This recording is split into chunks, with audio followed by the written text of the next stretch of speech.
안녕하십니까. 한반도 안보전략연구원 부원장 박성황입니다.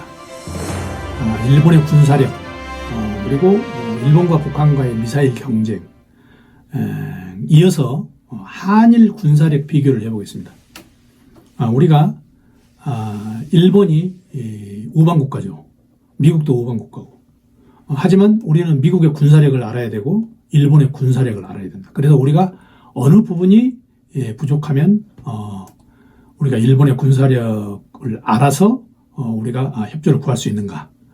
또 한국과 일본 간의 지소미아 협정도 있고 또 독도 문제도 있었기 때문에 독도 문제에서 일본이 어떻게 군사력을 전개하면 우리가 어떻게 전개해서 대비를 해야 되는가. 이런 여러 가지를 알 필요가 있습니다.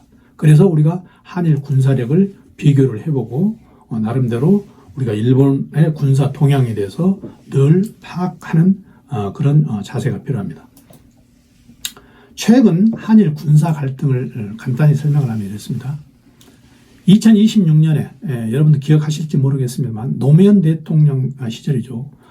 일본에서 해양 청량선이 독도 근방에 가서 조사를 하겠다 그래서 노무현 대통령이 강력히 반발해서 그때 일촉즉발의 위기까지 갔습니다. 그래서 그 당시 해군의 비상에 걸려서 어떤 사람들은 상당히 심각했다. 그렇게 얘기를 했죠. 그리고 또 2018년입니다. 광개토항, 함이죠. 우리 광개토 대왕 함이 일본의 EEZ 지역 근방에서 북한 어선을 구출하는 그런 과정에서 일본 항공기가 접근을 했는데 일본 항공기에 관제 레이더를 쏘았느냐 안 쏘았느냐. 물론 일본과 지금 한국이 입장이 다릅니다만 달라서 발표가 다릅니다만 이 문제로 한때 굉장히 긴장 상태에 있었습니다. 또 우리가 강제징용 보상 문제로 화이트리스트 삭제 등등으로 인해서 한일 간에 악화됐을 때 지소미아를 종료하는 그런 문제도 심각하게 거론이 됐었죠. 하여튼 한일 간의 군사 갈등도 심심찮게 있었다. 이걸 우리가 기억해 둘 필요가 있습니다. 한국과 북한, 일본, 중국, 미국 이걸 간단하게 군사력을 비교해 보면 이렇습니다. 한국이 육군은 숫자가 더 많죠. 42만, 일본은 14만. 그래서 일본은 전체적으로 25만 정도 되고 해군, 공군까지 다 합해서 한국은 60만이 되고 해군 톤수는 해군은 숫자보다도 톤수로 주로 많이 비교를 합니다. 그래서 한국은 28만 톤, 220척이고 일본 같은 경우는 51만 톤, 140척이다. 그리고 공군기 항공기 수는 한국이 660기고 일본이 360기다. 그런데 이제 공군 항공기를 비교할 때 이게 있습니다. 최신형이냐, 과거형이냐. 예를 들면 이렇습니다. 국민학교 학생하고 고등학교 학생하고 어떤 시합을 한다. 고등학교 학생 하나가 국민학교 학생 3명 정도는 당할 수 있죠. 신형과 구형 차이는 공군기에서 그렇게 많다는 거죠. 그래서 일본의 이 신형 공군기를 무시하지 못한다.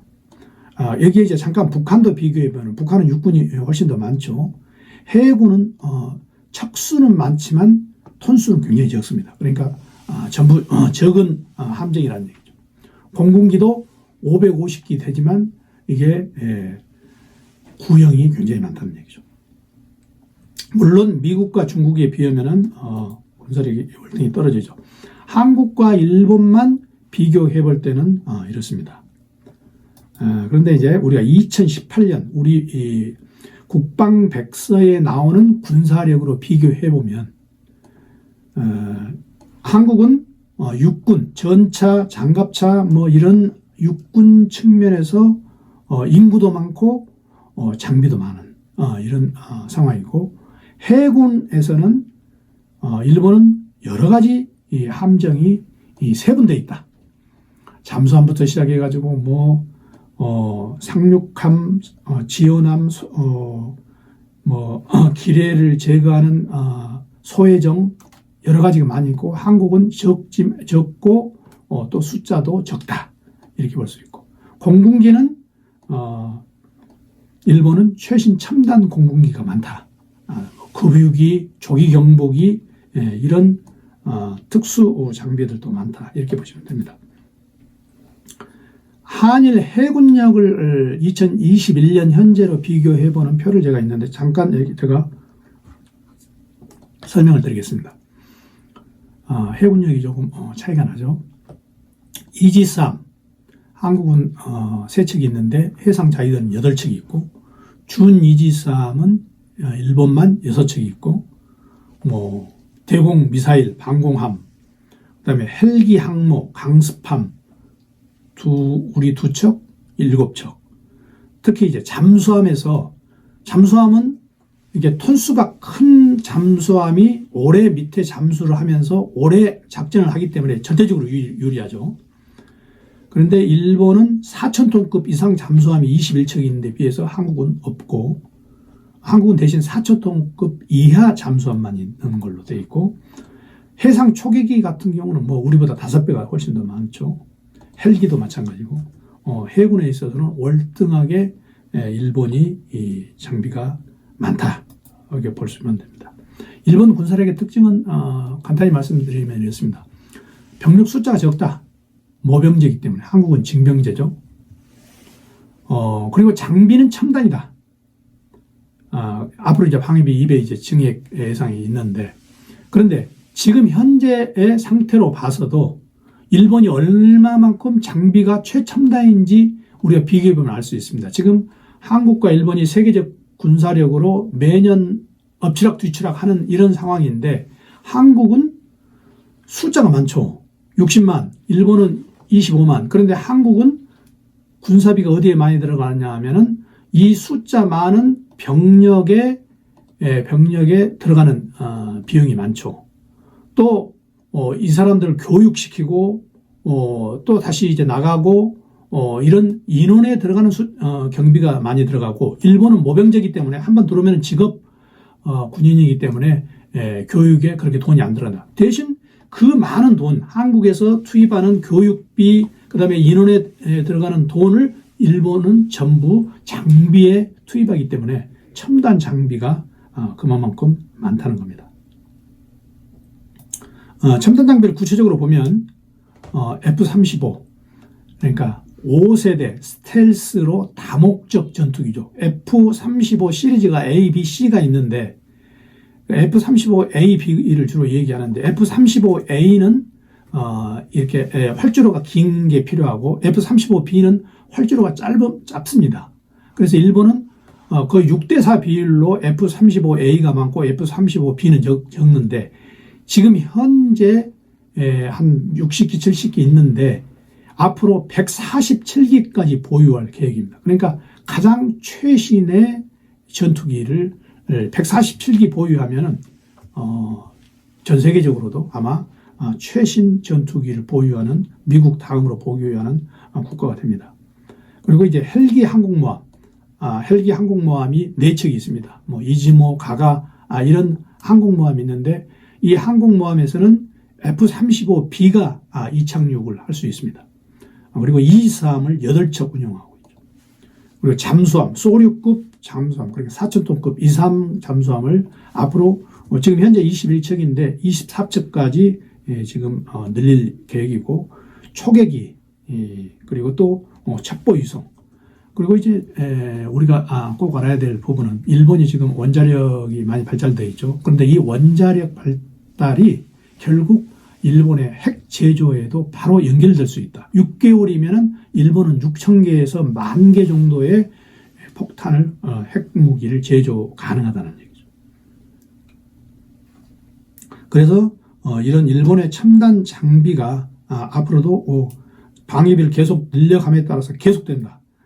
그래서 그 부분을 우리가 꼭 염두에 둬야 된다. 한일 군사력 비교에 있어서는. 그래서 전체적으로 군사력을 총평하면 이렇습니다. 육군은 한국이 우세하다. 해군은 압도적으로 일본이 우세하다. 공군은 양적으로는 한국이 많지만 질적으로는 일본이 우세하다. 그래서 이거 이제 다른 말로 하면 육지에서는 한국이 우세하고 바다와 하늘에서는 일본이 우세하다. 그런데 문제는 한국과 일본의 어떤 국지전이 일어났을 경우에 어디에서 일어나느냐가 중요하죠. 육지에서 일어날 경우, 한국에서 일어날 경우, 일본에서 일어날 경우, 육지에서 어떤 국지전이 일어날 가능성은 거의 없다. 문제는 이제 바다에서 일어날 가능성이죠. 근데 이 해군이 일본이 강하다는 걸 우리가 염두에 둬야 된다는 거죠.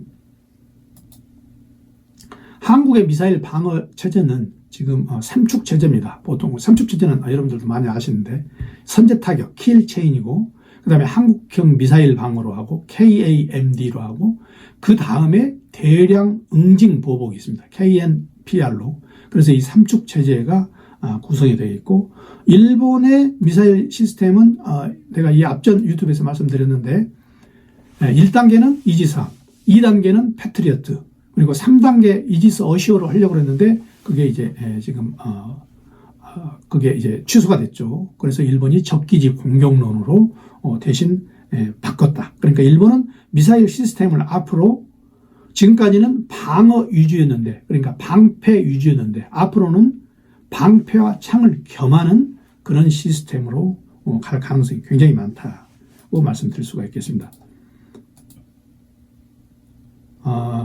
최근 2021년에 한국의 미사일 사거리가 해제됐습니다. 일본의 일부 군사 전문가들과 의원들이 민감하게 반응했습니다. 그런데 왜 반응했냐면은 지금 한국의 현무 같은 경우에는 800km 사거리가 나오는데 지금 현재 상황에서도 한국의 경상남도 동해안 쪽 경상남도에 배치를 하면 일본의 3분의 2가 사정거리에 들어갑니다. 그런데 앞으로 2021년에 사거리를 한미협정으로 완전히 해제했죠. 그래서 한국이 미사일 사거리를 계속 지금 늘릴 가능성이 많고 지금 계속 개발을 하고 있습니다. 그래서 이게 한일 간의 안보 면에서 어떻게 보면 일본에서 위험 요소가 된다. 그래서 일본에서 우려 소리도 있었습니다.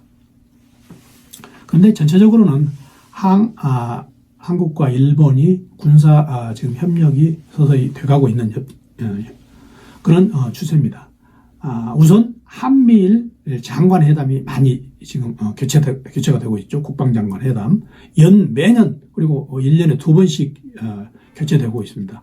여기에 더불어서 또 그 밑에 참모총장 회의 그리고 또 공동훈련 계속 지금 이어지고 있습니다. 또 우리가 이제 한일 간의 지소미아 효력이 지금 발생을 하고 있죠. 북한에서 미사일을 발사했다. 그러면 한국에서 잘할 수 있는 부분 그리고 일본에서 잘할 수 있는 부분이 있죠. 한국에서는 주로 인간 수집 첩보가 장점이고 일본에서는 전자위성 그리고 여러 가지 시긴트, 한국은 휴민트 이렇게 해가지고 이 두 개를 합작을 하면은 훨씬 더 북한에 대한 정보도 우리가 정확히 볼 수 있다. 그래서 이 지소미아 효력이 앞으로 한미 간의 군사 협정이 군사 협력이 강화되면 강화될수록 이 시스템이 계속될 거다.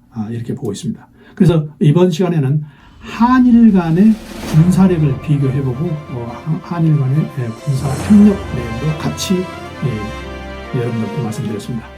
시청해 주셔서 감사합니다.